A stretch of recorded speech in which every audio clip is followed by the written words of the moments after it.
Então, vamos dar início ao painel 2, primeiro dessa manhã, cujo tema é o processo de criação da arte do direito. Nós temos como palestrantes aqui o professor Marcílio Toscano Franca Filho, mestre em Direito pela Faculdade de Direito da Universidade Federal da Paraíba, doutor em Direito pela Faculdade de Direito da Universidade de Coimbra, pós-doutorado em Direito pelo Instituto Universitário Europeu, líder do Labirinte, Laboratório Internacional de Investigação e Transjuridicidade, procurador do Ministério Público junto ao Tribunal de Contas do Estado da Paraíba, membro da Rede Brasileira de Direito e Literatura, RDL. E o professor Marcelo Galupo, pós-doutorado em Direito, Baltimore, Estados Unidos, professor dos programas de pós-graduação em Direito da UFMG e da PUC Minas, membro honorário da RDL. Vamos passar a primeira palavra ao professor Marcílio, depois ao professor Marcelo. Eles vão fazer uso do Data Show, então acho que a gente pode sentar.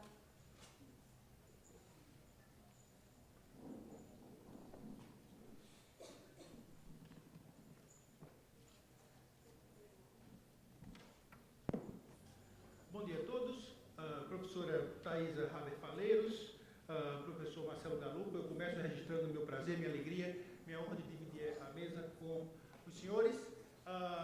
Registro também a minha satisfação de, mais uma vez, atender aqui a um honroso convite do professor e meu querido amigo, professor André Caran Trindade, e voltar a um CIDIL, que eu acho que é, de fato, dos mais importantes eventos acadêmicos do país. Muito obrigado, professor André, muito obrigado, professora Henriette, pelo gentilíssimo convite, pela acolhida. E o que eu decidi trazer aqui nessa manhã, professora Henriette, foi um tema de fronteira. Um tema de fronteira entre o direito e a arte, e as artes visuais, entre as artes visuais e as artes literárias. A minha intenção, portanto, é tratar nos próximos minutos de algumas questões relativas àquilo que não se sabe bem se é o traço letra ou o traço risco da pintura, que é o grafite. Portanto, o que eu tenho a trazer, o que eu tenho a tratar nos próximos minutos é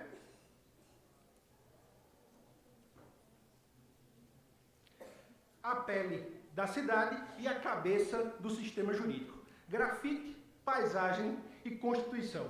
Nos últimos meses, eu tenho me interessado bastante por essa questão do grafite. Já andava interessado por questões relativas à arte contemporânea e à sua problemática relação com o direito, e instigado pelo professor André Caran para trazer alguma nota relativa a artes visuais, eu achei que poderia ser um tema interessante, porque, como disse, navegaríamos aqui nessa zona fronteiriça entre as artes visuais e as artes literárias. E começo com uma provocação. Há poucos dias me dei conta de uma frase, chegou ao meu conhecimento uma frase do compositor francês Claude Debussy, que me deixou mais ou menos embatucado. Que me deixou um tanto confuso, que dizia: obras de arte são capazes de fazer regras, mas regras não são capazes de fazer obras de arte. Obras de arte criam regras, regras não criam obras de arte. Ora, pensei, obras de arte criam regras, e me lembrei que ao longo dos últimos meses, eu me havia deparado com dois grafites, duas provocações de dois grafiteiros distintos. O primeiro deles, aqui do lado esquerdo de vocês, em inglês, um cartaz que foi pintado em várias... um cartaz que foi pintado em várias paredes brancas imaculadas em Londres e que simulava um aviso oficial. E alguém colocava, por ordem de Sua Alteza Real, esta área pode ser pintada. E a parede branca e imaculada, em questão de horas, bastava uma madrugada, amanhecia completamente pintada com uma suposta autorização da lei, modificando, portanto, a paisagem do lugar. Uma outra provocação, isso é de um grafiteiro britânico chamado Banksy. Outro dia, a concessionária de trens do Rio de Janeiro amanhece polvorosa com avisos dessa natureza aí. Atenção! Vários adesivos colados nos trens. Aquele arroxo, aquele aperto, hora do rush. Em horários de pico, pode ser necessário que você deixe outras pessoas sentarem no seu colo. Tudo parecia como um aviso oficial, parecia uma autorização legítima da concessionária de trens do Rio de Janeiro, e aquilo causou um estardalhaço tremendo. A Folha de São Paulo, então, como é que a concessionária autoriza que em determinado momento alguém sente no colo de outro passageiro? Tudo não passava, assim como outro grafite, tudo não passava de uma provocação que brincava, portanto, com esses limites entre o jurídico e a fantasia, o certo e o errado, enfim, a norma, a arte podendo criar normas, dando essa aparência de legitimidade. Bom, esse diálogo entre o jurídico e o não jurídico, entre o jurídico e o artístico, ele é um fenômeno que vem ganhando pulso, vem ganhando pressão nos últimos anos e atendendo a um leque grande de manifestações. Não é só o direito à literatura, mas como vocês podem ver em alguns livros que eu fotografei lá em casa, direito e mágica, a poesia e o direito constitucional, o direito e os quadrinhos, o direito e a moda, esse último aí de baixo, Dress, Law and Naked Truth, o direito e a ópera, um livro interessantíssimo de um diálogo entre Gustavo Zagrebelsky e Mário Brunello sobre a interpretar, e finalmente um antimanual de direito e arte que eu e um grupo de colegas fizemos ao longo dos últimos anos, que trata exatamente dessas possibilidades de diálogo entre o jurídico e o não jurídico. Possibilidade essa de diálogo que parte do pressuposto de que o direito e a arte, eles podem conversar, a arte no seu sentido mais amplo, a arte literária, a arte visual, a arte cinematográfica, etc., eles podem conversar justamente porque eles têm suas raízes plantadas na cultura. É possível se estabelecer um diálogo frutífero entre o direito, o cinema, a poesia, a literatura, o grafite, a música, etc., porque direito e arte são manifestações culturais. Tanto que, no passado remoto, elas eram manifestações culturais indistintas, indivisas. Direito e arte se confundiam. O poeta era o juiz, o poeta era o legislador, o rapsodo, aquele cara que ia cantando histórias de uma aldeia para outra, era também o cara que decidia os conflitos, que cantava as leis. A verdade é, portanto, que havia uma mistura durante muito tempo entre esses personagens. Essa ideia de funções mais claras só veio surgir muito tempo depois. Ambas são manifestações culturais.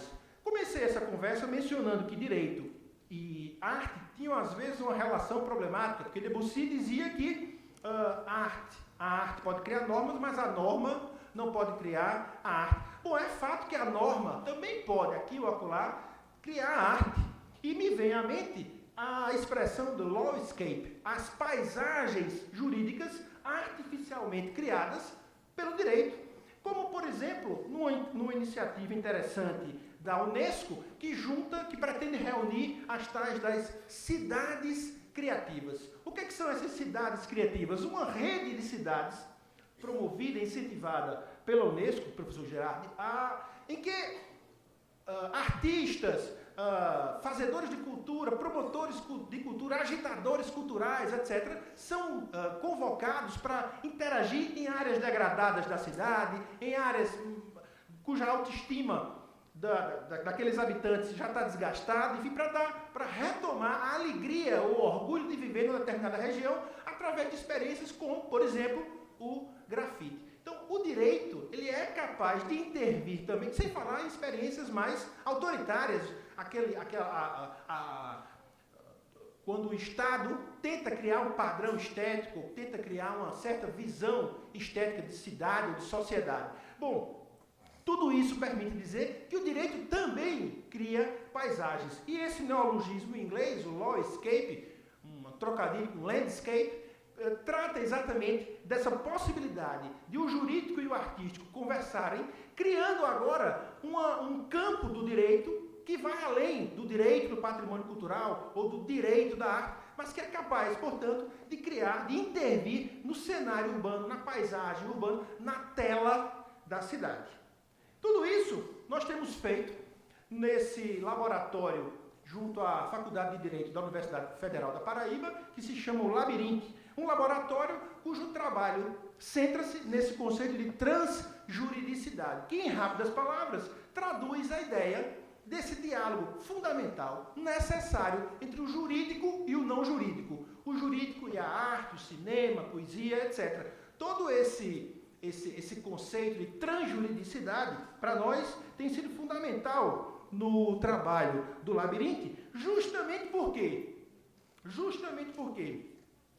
na medida em que nós, os professores, os pesquisadores, os alunos, nós lidamos com romances, poemas, peças de teatro, pinturas, arquitetura, cinema, escultura, gravuras, toda essa relação do direito com essas manifestações culturais, primeiro, nós ampliamos ou instigamos a nossa imaginação. Ao instigarmos a nossa imaginação, somos capazes de nos tornar mais criativos. E criatividade, apesar de esquecida, é um tema fundamental para a inovação. A inovação aqui agora com caráter econômico. Nós somos capazes de desenvolver argumentos jurídicos melhores. Nós somos capazes de desenvolver teses jurídicas melhores. Peças legislativas inovadoras e produtos, app. Às vezes um bom insight jurídico pode vir de uma exposição, pode vir de em suma, do poema, da leitura de um poema. Em suma, ao tratar do tema da transjuridicidade, ao dialogar com essas manifestações artísticas todas, nós, do Labirinte, procuramos criar argumentos jurídicos e conteúdos novos. Pôr em desordem as convicções, aquilo que parece certo e imutável, vira abaixo. Suspender as certezas, liberar os possíveis e antecipar o futuro. Não sei se a arte tem alguma função, mas se ela tivesse alguma função, uma das funções poderia ser exatamente antecipar o futuro. Aquilo que parecia antes inconcebível, a arte é capaz de tornar concreto e, muitos anos depois, mostrar que é possível a sua concretização. E digo isso com um exemplo concreto. Há muitos anos, num voo internacional, abro um jornal que me relatava, aliás, antes disso, há muitos anos, numa viagem aqui entre Florianópolis e Santa Catarina, eu li um conto de um escritor argentino chamado Julio Cortázar, que tratava de um mega engarrafamento da periferia de Paris, e que era tão grande o engarrafamento que as pessoas começaram a habitar nos carros. Aquilo não se movia e as pessoas começaram a morar nos carros e estabelecer relações afetivas, de amizade, econômicas. Pessoas casavam, namoravam, tinham filhos, todo mundo nos carros, que passou a ser a moradia daquelas pessoas, professor Calvo. Muitos anos depois, eu leio uma outra reportagem de jornal que aquele conto que Cortázar tinha feito com absoluta liberdade literária, uma manifestação do surrealismo de que era adepto, se tornaria realidade na medida em que um grande engarrafamento na periferia de Pequim também obrigava já 3 ou 4 semanas as pessoas a habitarem no carro. Cortázar tinha antecipado em 20 ou 30 anos aquilo que só depois, professor Lênio, um jornal alemão mostraria que estava de fato acontecendo na periferia de Pequim. Talvez essa seja uma grande qualidade da arte, essa possibilidade de antecipar os futuros. Bom, particularmente sobre o tema que me traz aqui, que é o tema do grafite, de sua relação com a cidade, da arte pública com a cidade, eu começo chamando a atenção que a cidade sempre foi um lugar de compartilhamento. Desde quando as cidades começam a se formar na Idade Média, as cidades sempre foram lugares de compartilhamento. Compartilhamento de serviços, você não precisava cortar o seu cabelo em casa, você tinha agora um barbeiro que oferecia esse serviço a mais de uma pessoa. A cidade sempre foi um lugar de compartilhamento, por exemplo, dos restaurantes. O que é um restaurante? É uma sala de jantar compartilhada. O que é uma lavanderia pública? Uma área de serviço compartilhada. Hoje, o que sites como o Uber, o Airbnb ou o Blive, o CN, isso é muito novo, fazem é só colocar em plataforma digital esse mesmo compartilhamento. O Uber compartilhando carros, espaços, caronas nos carros, que aliás é uma ideia muito antiga. Eu me lembro que quando eu morei em Berlim, há 20 anos atrás, na estação central, Jardim Zoológico de Berlim, já havia um rudimentar, onde você ia lá e deixava, olha, eu vou viajar para Munique, na próxima sexta-feira eu tenho 2 vagas no meu carro, posso ceder 2 lugares. E alguém ia lá também, olha, eu estou viajando para Munique, tem alguém aí indo para Munique? E eu, digamos, comprava ou alugava. Isso tudo ainda não era não digital, tudo analógico, tudo anotado e tal, se negociava o preço, dividia-se a gasolina. Isso há 20 anos atrás, uma ideia, isso se chamava Mitfahrtzentrale, a central de caronas, central de viagens compartilhadas, e isso existia desde a Alemanha do pós-guerra, nos anos 60. O Airbnb, que vocês devem conhecer como um site que compartilha espaço, hospedagem na sua casa. Se você tem uma cama, se você tem um sofá, você pode colocar no Airbnb. Mas o mais interessante deles todos, nessa ideia de compartilhamento, o Blyve, um site que compartilha tempo. Eu me cadastro no site e digo, olha, eu sou capaz de dar aulas de violão. E dou 2 horas de aula de violão. Isso me credencia a trocar no site por 2 horas de tempo de uma outra coisa. Pode ser uma aula de inglês, uma aula de bicicleta, de skate, enfim. O que eu compartilho são tempos e talentos. A ideia aqui é essa ideia central da urbanidade, da cidade como compartilhamento, cujo retrato mais fundamental é a ideia da arte pública. O que é uma estátua equestre no meio de uma praça? O que é um painel no meio de um painel de grafite numa praça? Arte compartilhada. Em lugar de eu guardar aquilo na minha sala de jantar, eu compartilho agora com toda a cidade. Especificamente sobre o grafite, eu queria tratar com vocês de um problema que eu achei interessante nos últimos meses, que é o seguinte: a quem pertence uma obra de grafite? Ao grafiteiro que fez ou ao dono do muro? Professor da Universidade Federal da Bahia, chamado Williams Martins, desenvolveu uma técnica em que ele passava um tipo de resina química no muro e conseguia extrair a pele daquele muro. Foi o que o professor Williams Martins fez com o auxílio da Braskem Química. Ele começou a retirar peles grafitadas dos muros de Salvador, de outras cidades pelo Brasil, até do exterior, e levar para a galeria. Peles de celas de prisão, às vezes com retratos, e levou para as galerias. O professor Williams Martins chegou a ser premiado com o desenvolvimento daquela técnica, o que causou um rebuliço no meio dos grafiteiros e das artes plásticas, que começaram a dizer que o professor Williams Martins não era um artista plástico, era um artista prático. Um artista prático. Vocês veem aqui, e a cada pele que ele retirava de uma parede de Salvador, de um muro de uma penitenciária, ia lá um grafiteiro para protestar e colocava um cartaz agressivo contra o professor, sob o argumento que ele não poderia assinar e vender aquela peça porque aquilo pertencia ao autor do grafite e não ao professor, que partia da lógica que, ora, se aquilo foi exposto no espaço público, tá lá, a minha ideia foi retirar e colar, não estou me apropriando daquilo. Criou-se um debate que, na verdade, repetia um debate estrangeiro também nos mesmos moldes.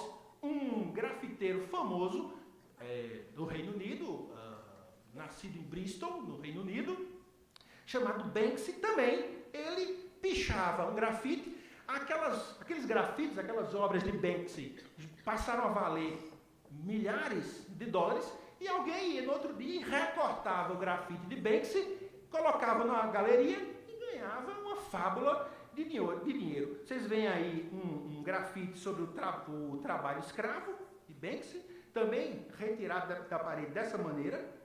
Um outro, Sperm Alarm, da mesma maneira. Banksy é um personagem um tanto complexo da cena do grafite, porque ele não se deixa conhecer, ninguém sabe o rosto dele. Ele já foi surpreendido certa feita, ele coloca isso no site dele, vendendo os próprios grafites numa feirinha dessas de artesanato, por uma bagatela, grafites que numa galeria chique em Nova York ou em Londres valeriam uma nota preta. Mais um grafite de Banksy, retirado também do Banksy Was Here, retirado de uma parede e colocado de maneira chique na galeria.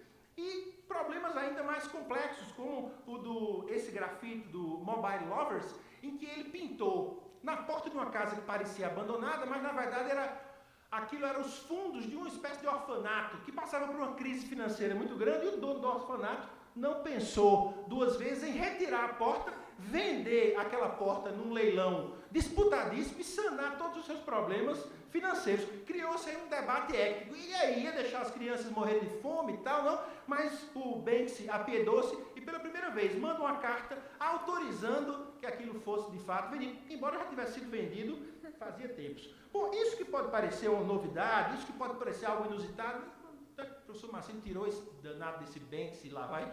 Bom, isso na verdade é um debate que reproduz uma temática medieval, um problema medieval.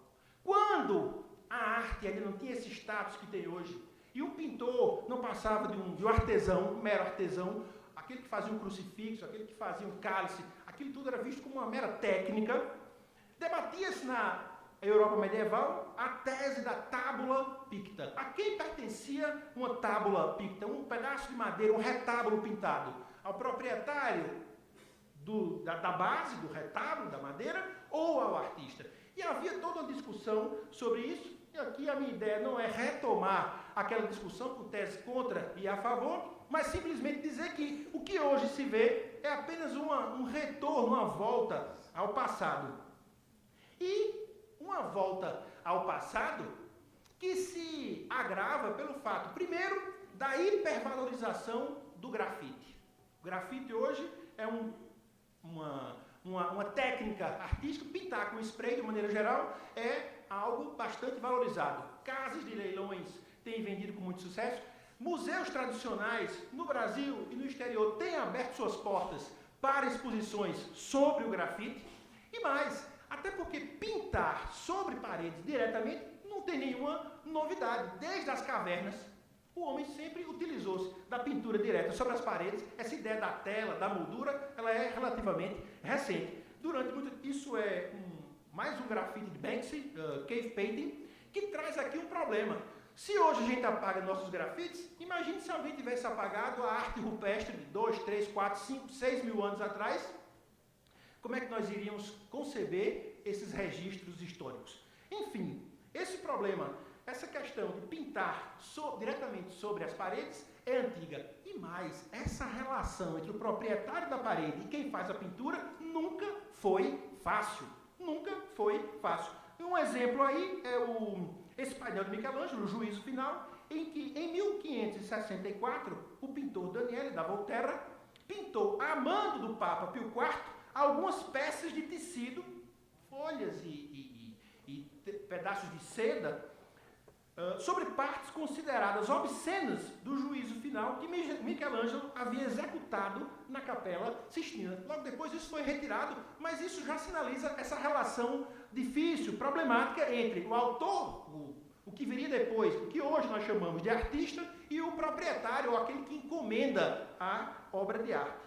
Isso não é um problema recente, pelo contrário. Outro exemplo interessante, professor Calvo, é o mural Men at the Crossroads, que o mega milionário americano Nelson Rockefeller havia encomendado a Diego Rivera, o marido de Frida Kahlo, para pintar, e Diego Rivera executa e inclui ali no meio do painel retratos de Lenin, de Trotsky, e vai gerando aqui uma revolta não só em Nelson Rockefeller, que era o protótipo do capitalista americano, mas vai criando uma certa confusão, uma muvuca na imprensa americana, e aquilo vai acendendo, chega a um ponto de ruptura que Nelson Rockefeller vira para Diego Rivera e diz: olha, eu não quero mais que o senhor pinte isso, eu vou mandar retirar o seu painel, eu vou mandar destruir, está aqui o seu pagamento integralmente, o senhor não me deve mais nada, está aqui o seu dinheiro. E Diego Rivera redargui que ele não pode fazer isso porque o dono da pintura é ele, Diego Rivera, no que de pronto Nelson Rockefeller disse: sim, o dono da pintura é o senhor, mas o dono da parede sou eu,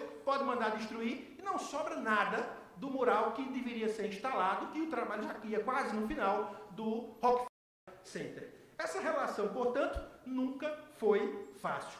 E há exemplos agora, saindo da antiguidade, mais próximos, exemplos como, por exemplo, esse de uma prefeitura de uma cidadezinha que vê nesse grafite de Banksy uma manifestação xenófoba ou racista, em que pombas cinzentas, feias, mandam um passarinho colorido, exuberante, tropical, voltar para a sua terra, vá lá para a Bahia, vá lá para João Pessoa, de onde ele tinha saído, e o prefeito, aquele grafite não só valia muito, mas virou um ponto de peregrinação. Turistas, apreciadores do grafite e tal, vão à cidadezinha só para ver aquilo. A prefeitura impiedosa manda pagar, para desespero de conhecedores, de conhecedores, que viam ali uma oportunidade de rentabilizar uma obra de arte feita gratuitamente na parede da prefeitura.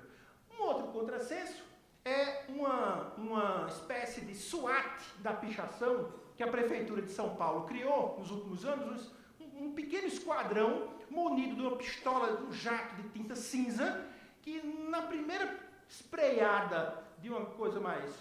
Na primeira espreiada de um grafite mais ousado, aquele esquadrão ia lá e pintava tudo de cinza e cria-se um embaraço, porque obviamente são garis treinados com aquela pistola e se transformaram em críticos de arte, porque vão estabelecer, não, isso é pichação, isso é grafite. O que é grafite eles deixam, o que é pichação eles tendem a apagar. Há um embate agora entre a censura estética, enfim. Ora, se estabelece nos últimos anos uma verdadeira guerra ao grafite. O que é essa guerra ao grafite em diversas partes do mundo? Essa guerra ao grafite são um conjunto de técnicas que envolvem remoção rápida, penas mais severas, acesso reduzido ao spray, câmeras de vigilância, mais iluminação, texturas e superfícies à prova de grafite. Tudo isso para tentar eliminar da paisagem urbana o grafite. E aqui vocês veem a luta de um proprietário, coitado, maluco com um grafiteiro, que a cada nova pichação ele vai e pinta de vermelho, e vão se sucedendo as pinturas, ele pergunta com provocação, por que você não pintou aqui? Termina pintando tudo de vermelho, não aguenta mais. Enfim, já me encaminhando para o final, o grafite, que é algo anônimo, que nasce pelo menos, surpreendente, espontâneo, efêmero, outdoor, marginal e transitório, deve ou não deve contar com algum tipo de proteção de algo careta, conservador, chato como direito? O grafiteiro, muitas vezes, ele sequer concebe ser convidado para pintar uma parede. A ideia do grafiteiro é ir afrontar, ir chocar. Então, o grafiteiro tem ou não tem direito de algum tipo de proteção estatal?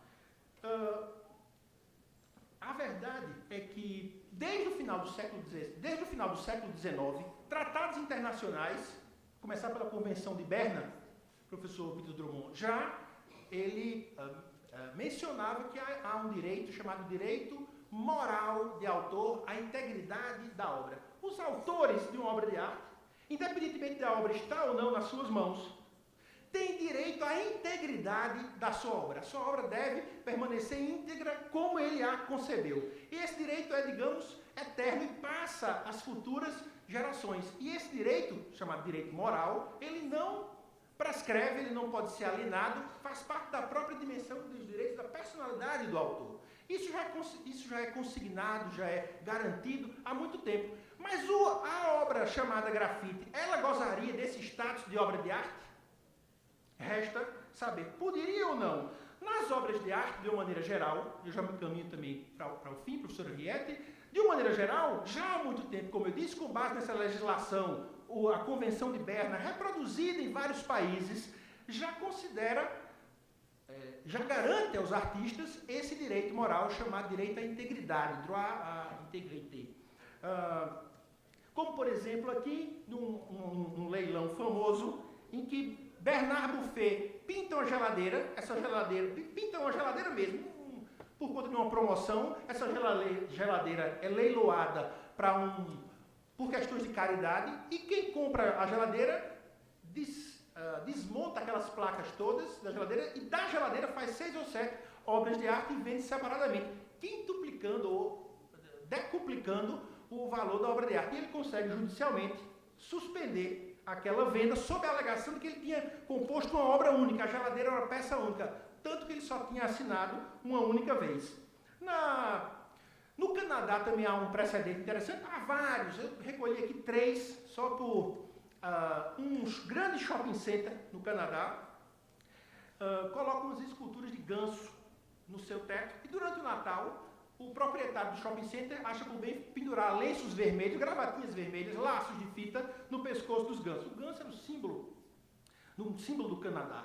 E o autor daquela escultura, desses gansos todos em bronze, ele consegue, o Michael Snow, ele consegue uma medida judicial para retirar os laços vermelhos do pescoço dos gansos, sob o argumento de que aqueles laços vermelhos ofendiam a integridade da obra. Aquilo, segundo Michael Snow, não era uma peça de decoração, era uma obra de arte e, nos termos da legislação, como eu já disse, antiga, merecia amparo. No caso, a Caixa Econômica, que também é interessante, a decisão do Rio Grande do Sul, contrata um artista para fazer uma obra e depois há uma reforma qualquer na agência, a Caixa Econômica resolve modificar o layout da agência e retirar as obras. O artista consegue também uma indenização, o Tribunal Regional Federal da 4ª Região atribui uma indenização ao artista sob o argumento de que a Caixa Econômica não poderia retirar as obras sem o expresso consentimento do artista que havia concebido aquela obra para aquele espaço, para dialogar com aquele tipo de arquitetura, com aquele tipo de ambiência. Enfim, bom, no Brasil, essa guerra ao grafite, ela se acentua com a aprovação de leis como essa, uma alteração da Lei de Crimes Ambientais, que faz uma distinção entre a pichação e o grafite.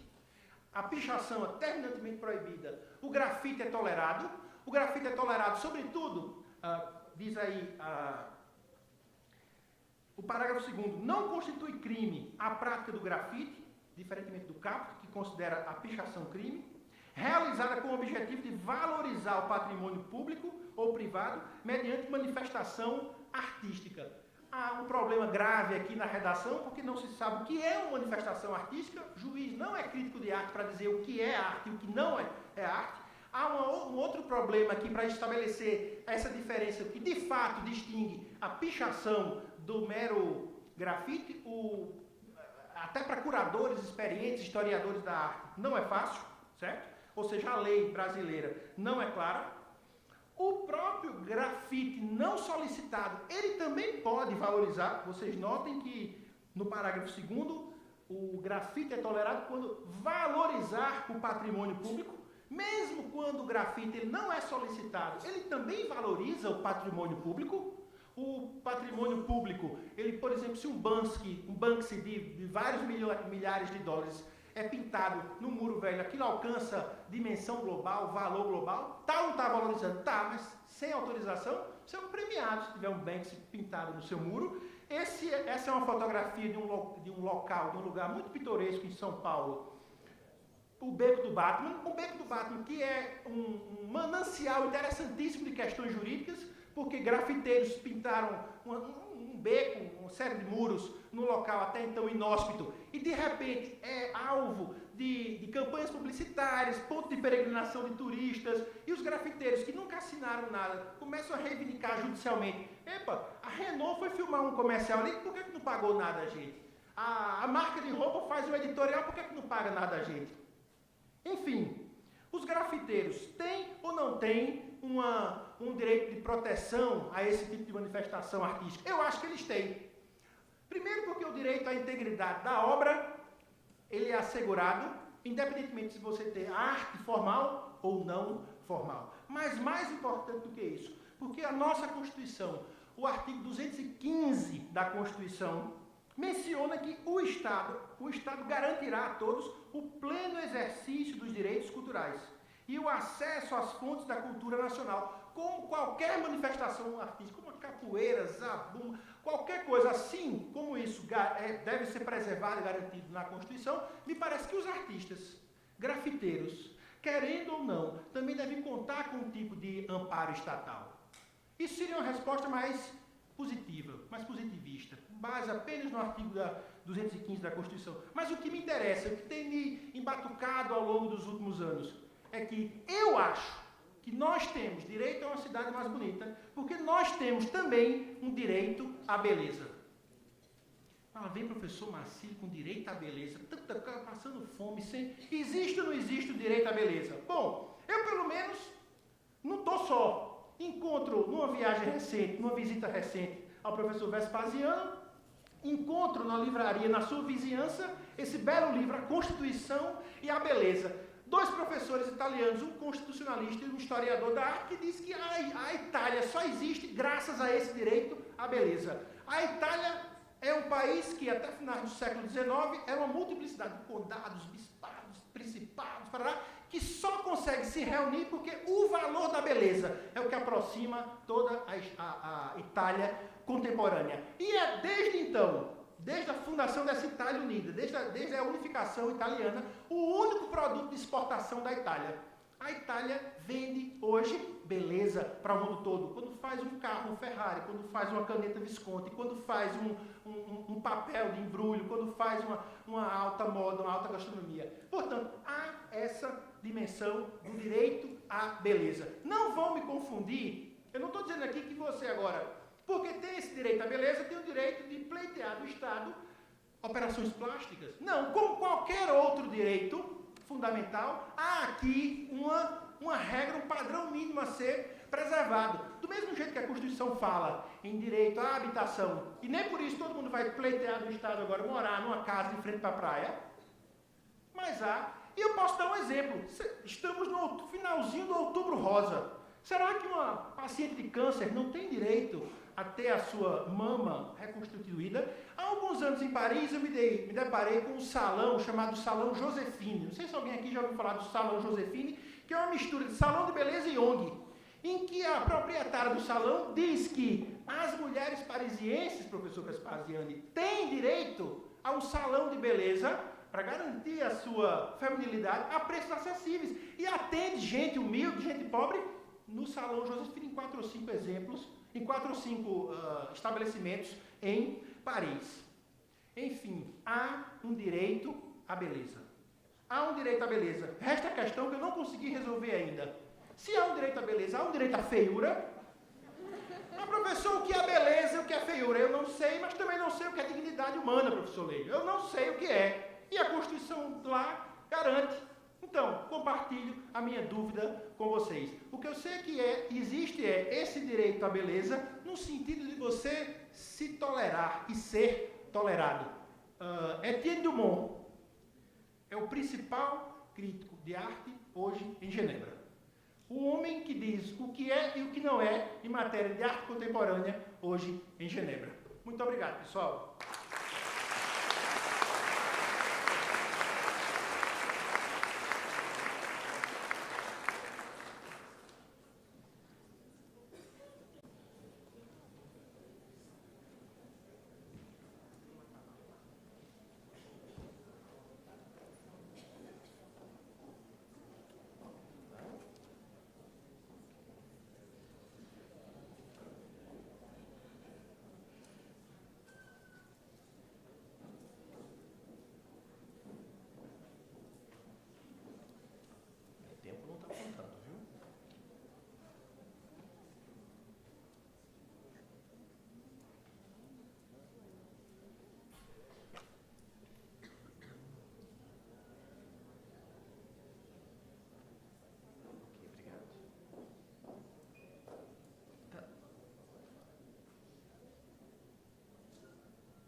Meu tempo não está contando ainda, viu?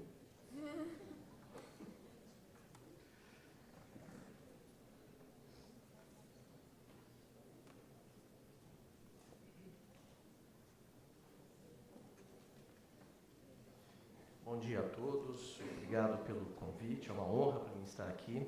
Não posso gastar tempo cumprimentando ninguém. Bem, então deixa eu começar de cara. Eu preparei um texto, eu vou tentar lê-lo da maneira menos monótona possível, prometo para vocês, mas o texto foi preparado para que eu tentasse me manter no tempo. Há obras que tanto se sedimentaram no imaginário coletivo que não percebemos que elas não são exatamente o que pensamos que elas sejam, como no caso do célebre monólogo de Hamlet, em que o protagonista, tomado por questões metafísicas e com a caveira nas mãos, discorre sobre a hesitação diante da nossa condição.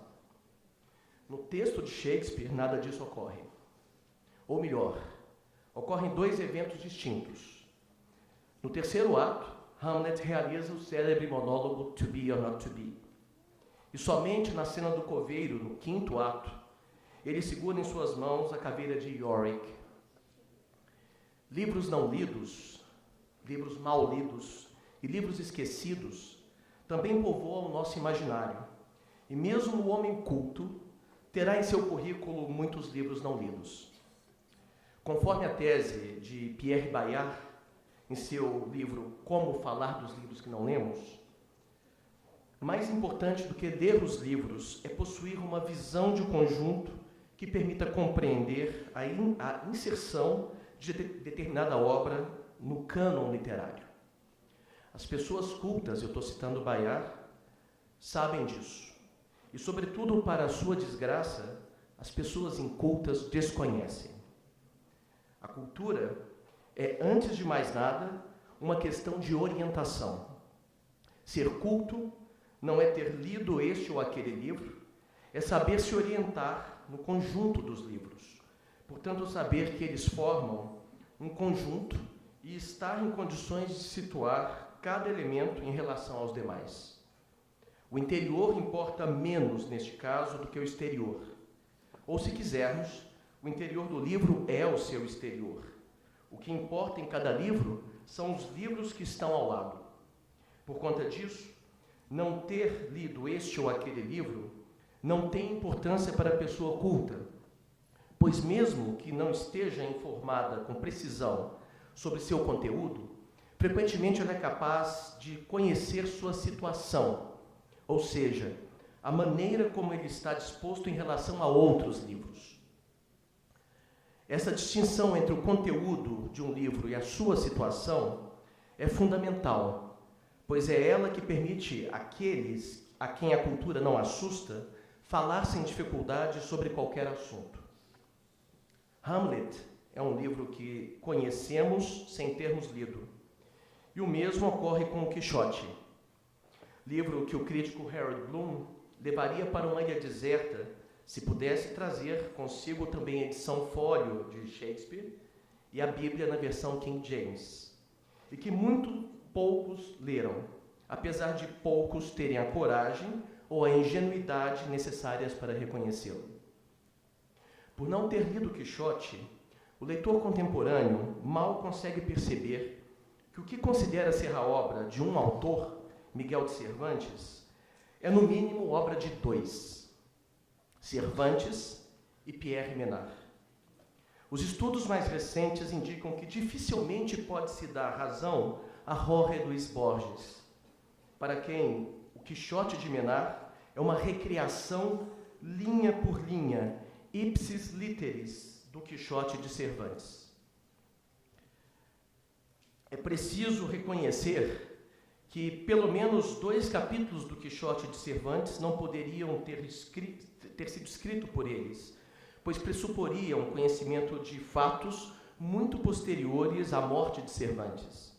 E parece ser indiscutível a autoria de Pierre Menard desses trechos, notadamente o capítulo 21. Uma crítica textual simples pode constatar isto. É evidente, por exemplo, a alteração diegética operada no início do capítulo 9 do Quixote, capítulo em que, excepcionalmente, Dom Quixote consegue vencer um inimigo, o que também é um índice da existência de um novo autor.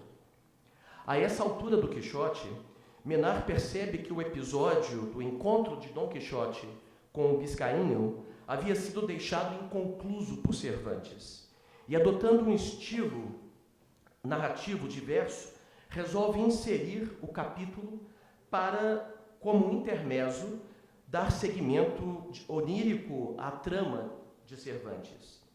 Isso fica evidente na passagem inicial do capítulo. Eu antecipei aqui, que é essa.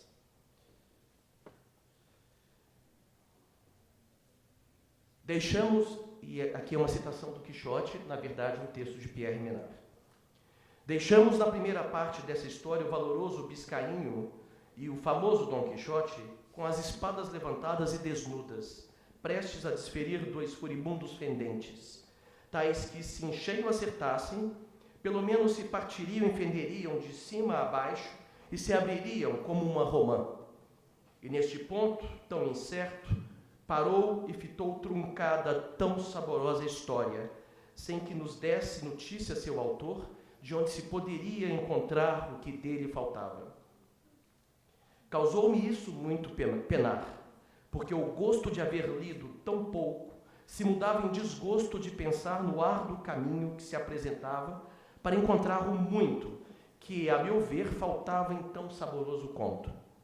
Pareceu-me coisa impossível e fora de todo e qualquer bom costume que a tão bom cavaleiro lhe houvesse faltado algum sábio que tomara a seu cargo escrever suas nunca vistas façanhas, coisas que não faltou a nenhum dos cavaleiros andantes.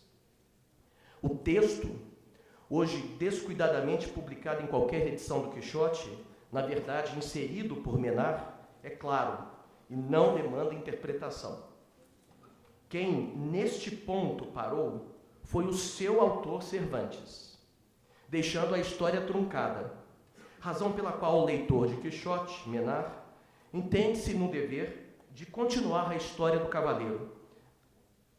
Menard, portanto, não se contenta em copiar Cervantes, como pensava Borges, mas emenda-o nas passagens em que crer poder melhorar a trama. Progressivamente, essa adição foi sendo incorporada ao texto de Quixote, e paulatinamente esquecemos-nos de que se tratava de uma edição de Menard. Até aqui, eu disse uma meia-verdade, com aparência mimética de verdade absoluta. Pierre Menard é, na verdade, uma invenção de Borges, que no livro Ficciones escreve um conto chamado Pierre Menard, autor de Quixote. Subvertendo os gêneros literários, sob a aparência de fazer crítica, Borges produz ficção. E por isso sabemos agora o verdadeiro autor do Quixote, ao lado do protagonismo de Cervantes, é, na verdade, o próprio Borges, que, por várias razões que não cabe aqui discutir, assume o pseudônimo de Menard. Menard não passa de um personagem narrador homodiegético no texto de Borges. Mas Menard é um heterônimo de Borges. E por isso, para sermos fiéis à verdade, o Quixote não é obra de 2 autores, Cervantes e Borges, mas de 3, Cervantes, Menard e Borges. Borges, sob a aparência de fazer crítica literária, na verdade altera o próprio corpus do texto de Cervantes, tornando-se seu coautor. Mas o faz sob a forma de um alter ego. E por isso precisamos reconhecer que não é propriamente Borges, mas o Menard de Borges, quem é o coautor do Quixote. Pode-se alterar a verdade dizendo-se apenas verdades. E foi isso que acabei de fazer. Este Borges, aqui descrito, nunca existiu. Existiu sim um Jorge Luis Borges, autor do conto Pierre Menard, autor do Quixote, mas esse Jorge Luis Borges, não é exatamente o que eu descrevi há pouco. Alguém que assumira um pseudônimo e premeditadamente produziu um embuste, uma contrafação, tornando-se coautor da versão ora circulante do Quixote.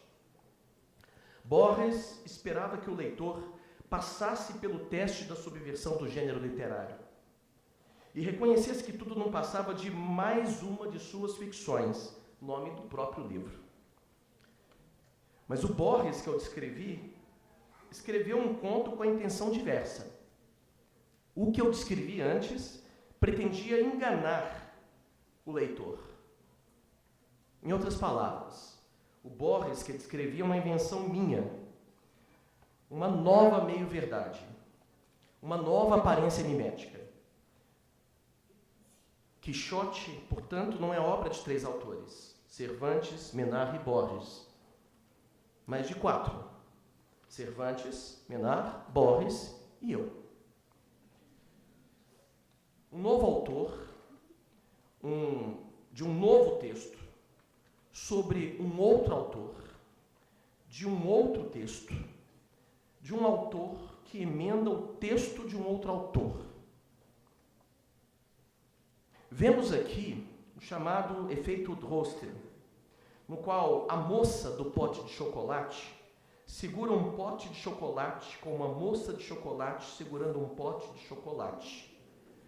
Uma narrativa chamada de Mise en Abîme, como a peça dentro da peça no 3º ato de Hamlet, ou o pintor Velázquez em seu quadro As Meninas.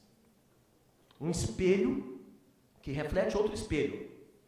Marcelo, que reflete Borges, que reflete Menard, que reflete Cervantes.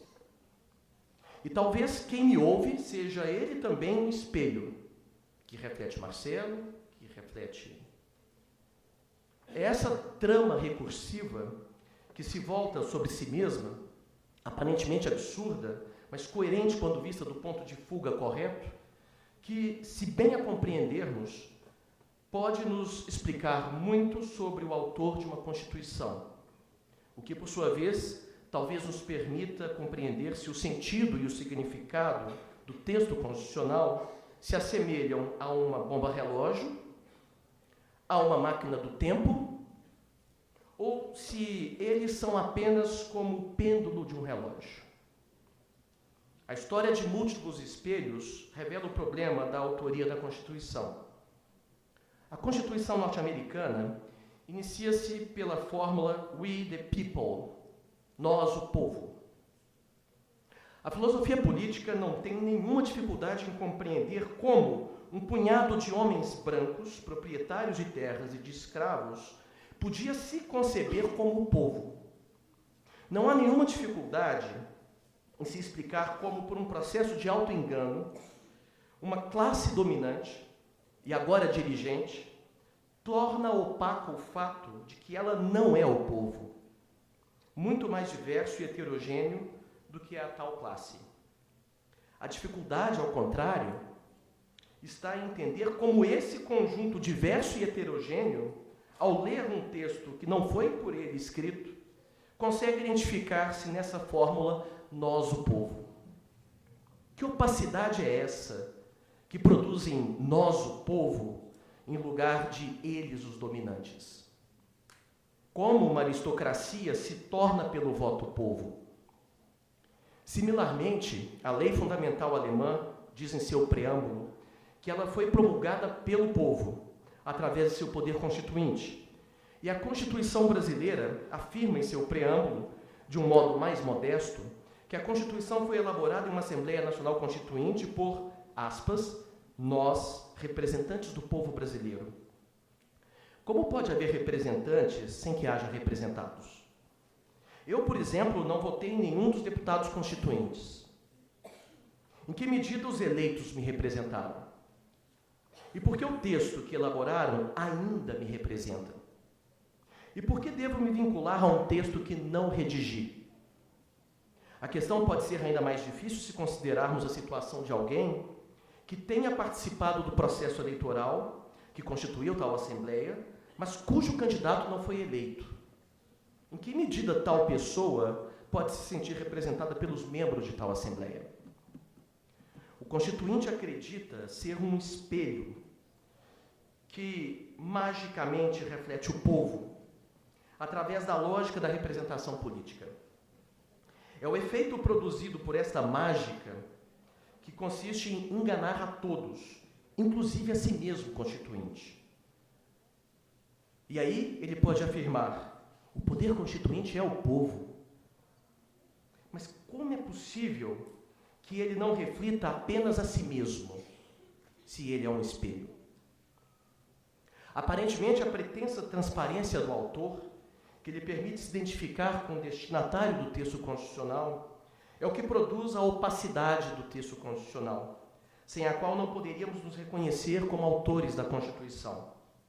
Mas essa hipótese esbarra em outra dificuldade. Se pensarmos o poder constituinte nessa chave, então a Constituição que ele produz também é um engodo, hipótese útil para se pensar certas análises sociológicas do direito, mas pouco útil para se pensar a dogmática do direito constitucional. Quero propor, por isso, pensar a dogmática do direito constitucional em outra chave, como já comecei a esboçar há alguns minutos. A metáfora literária adequada para se pensar a Constituição é o espelho. O espelho que revela escondendo, ou que esconde revelando. Esconde revelando porque, quando olhamos, descobrimos quem é o sujeito do texto constitucional. Mas isso só pode ocorrer porque não vemos o próprio espelho. Quando, por exemplo, olho no espelho retrovisor do meu carro, só me torno consciente de que ele é um espelho porque não o vejo. E não o vejo porque o que ele revela é algo distinto de si mesmo. A via atrás do meu carro. Portanto, só me torno consciente do espelho porque não o vejo. E exatamente nisto consiste sua utilidade. Um espelho que não refletisse não seria útil como um espelho. E é por isso que ele revela escondendo. O povo está ao mesmo tempo oculto e presente na Constituição. O povo, portanto, é alguém como Teseu, que não podendo olhar a Medusa cara a cara, olha através de um reflexo no espelho, que na verdade é seu escudo.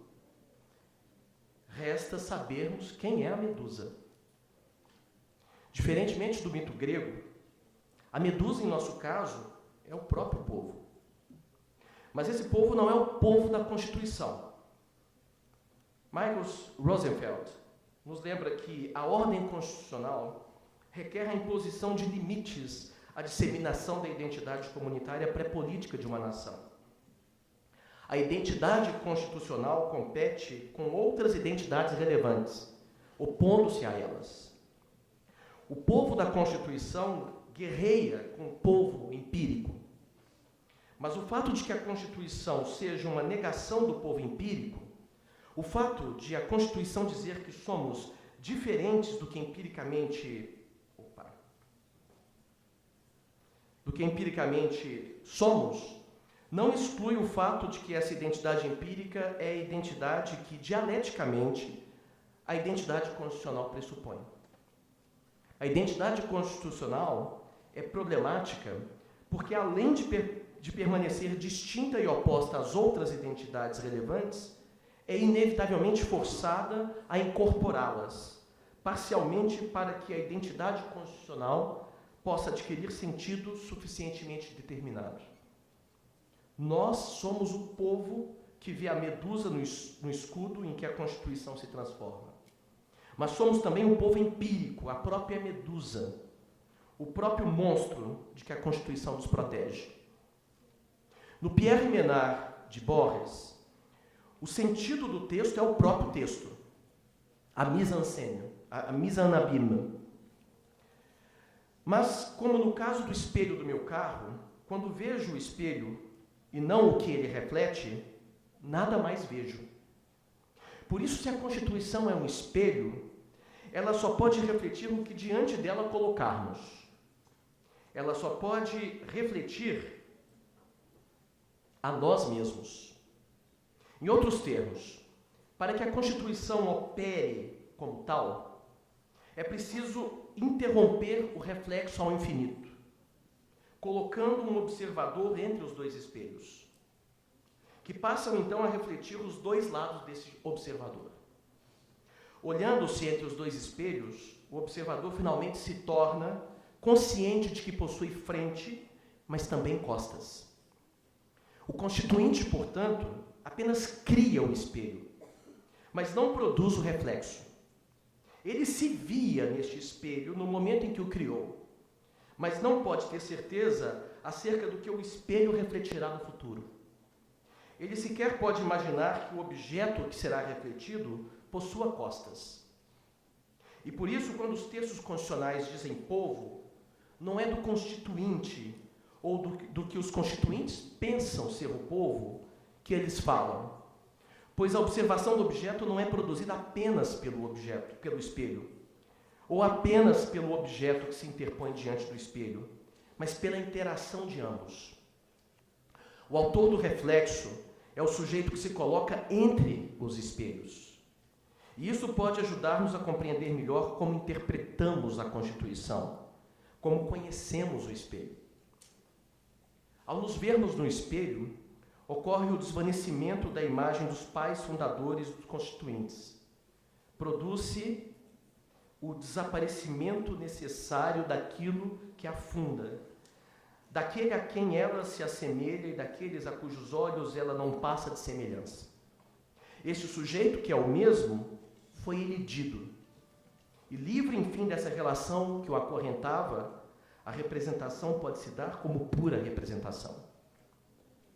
A teoria e a crítica literárias sempre debateram sobre o papel do autor na configuração do texto. Uma das teses mais discutidas da teoria literária do século XX foi a tese da morte do autor. Para essa tese, o leitor, e não o autor, é o lugar onde a unidade do texto se produz. O texto se produz no seu destino, o leitor, e não em sua origem. Essa tese não significa, de fato, a morte do autor, mas apenas a sua substituição por um outro autor, que se situa não na origem do seu texto, mas no seu destino. A morte do autor traz, como consequência, a polissemia do texto, a promoção do leitor a uma liberdade de comentário até então desconhecida. Mas por falta de uma verdadeira reflexão sobre a natureza das relações de intenção e de interpretação, não é do leitor como substituto do autor que se estaria falando? Há sempre um autor. Se não é Cervantes, é Pierre Menard. Essa abordagem produziu aquilo que Antoine Compagnon chama de a interpretação por anacronismo, que, considerando o texto como independente da intenção semântica do autor, como algo que tem existência fora do tempo, o interpreta como algo demiurgicamente produzido. Contra isso, Rabelais já advertia no prefácio do seu Gargantua que a culpa não seria dele, mas do leitor. Rabelais não critica aqueles que leem um sentido cristão na Ilíada ou nas Metamorfoses, mas somente aqueles que pretendem que Homero e Ovídio haviam posto esse sentido cristão em suas obras. Em outras palavras, aqueles que lessem Gargantua com um sentido escandaloso, como aqueles que encontraram um sentido cristão em Homero ou em Ovídio, seriam os únicos responsáveis por isso.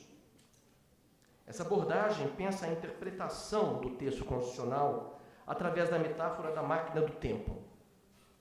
Nós, leitores, viajamos até o momento da criação da obra e inserimos ali um sentido oculto aos olhos do próprio autor, mas que nós mesmos conhecemos e que agora, de volta ao presente, vamos revelar no momento da sua explosão. Mas é possível também o avesso desse discurso. É possível concebermos o texto constitucional como um cavalo de Troia, que traz em seu ventre uma bomba-relógio, um sentido oculto inserido pelo autor e que somente agora, já no solo do presente, se revela a nós, invadindo e dominando nossa vida cotidiana. Nos Estados Unidos, essas duas abordagens correspondem às duas correntes de interpretação constitucional, chamadas de alegorista, ou de The Living Constitution, e de originalista. Mas essas duas posições são ambas insustentáveis, pois se dada geração pode redefinir os primeiros princípios, segundo lhe agrada, significa que não há Constituição. Mas como aceitar, numa democracia moderna, que em nome da fidelidade à intenção original, supondo-se que ela seja verificável, os direitos dos vivos sejam garantidos pela autoridade dos mortos? Como obra humana, uma Constituição possui a característica da inesgotabilidade que caracteriza as grandes obras. E só pode ser entendida se contrapusermos o sentido do texto constitucional ao seu significado. No caso das grandes obras, cada geração as compreende à sua maneira.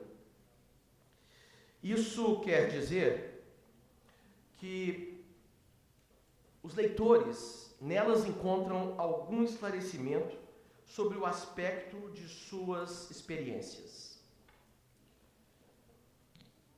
Mas se uma obra é inesgotável, isso não quer dizer que ela não tenha um sentido original, nem que a intenção do autor não seja o critério desse sentido original, desse significado original. O que é inesgotável é a sua significação, sua pertinência fora do contexto do seu surgimento. O significado semântico do discurso, seu conteúdo locucionário, não se identifica nem se encerra em seu sentido pragmático. Em seu sentido pragmático. Com seu conteúdo locucionário e até mesmo perlocucionário. A distinção entre o sentido que dirige a abordagem originalista e o significado que dirige a abordagem da Living Constitution, por sua vez, implica que a interpretação do texto constitucional não busca revelar apenas o sentido premeditado pelo autor, mas o significado do texto para nós, ainda que o sentido original tenha um papel diretor na busca desse significado, pois numerosas são as implicações e associações de detalhes que não contradizem a intenção principal, mas cuja complexidade é infinitamente mais particular e que não são intencionais no sentido de premeditadas.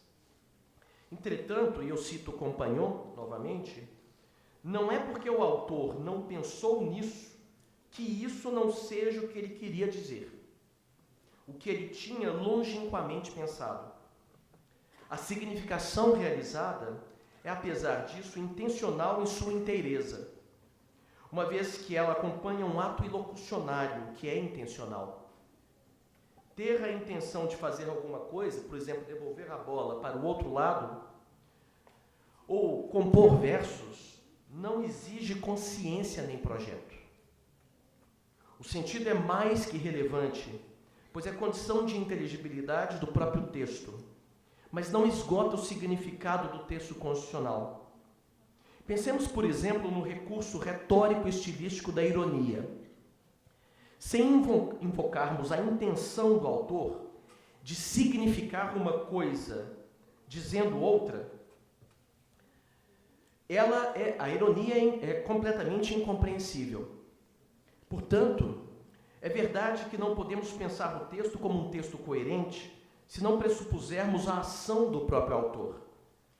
Mas ainda que o sentido original, o que o autor quis dizer em um dado momento, exerça um papel diretor na busca do significado, o sentido não é exclusivo, nem por ser o único caminho, nem por ser determinante, porque a história do texto é também a história da sua literatura crítica, a história de sua recepção, como no caso Cervantes, Menard e Borges nos revelam.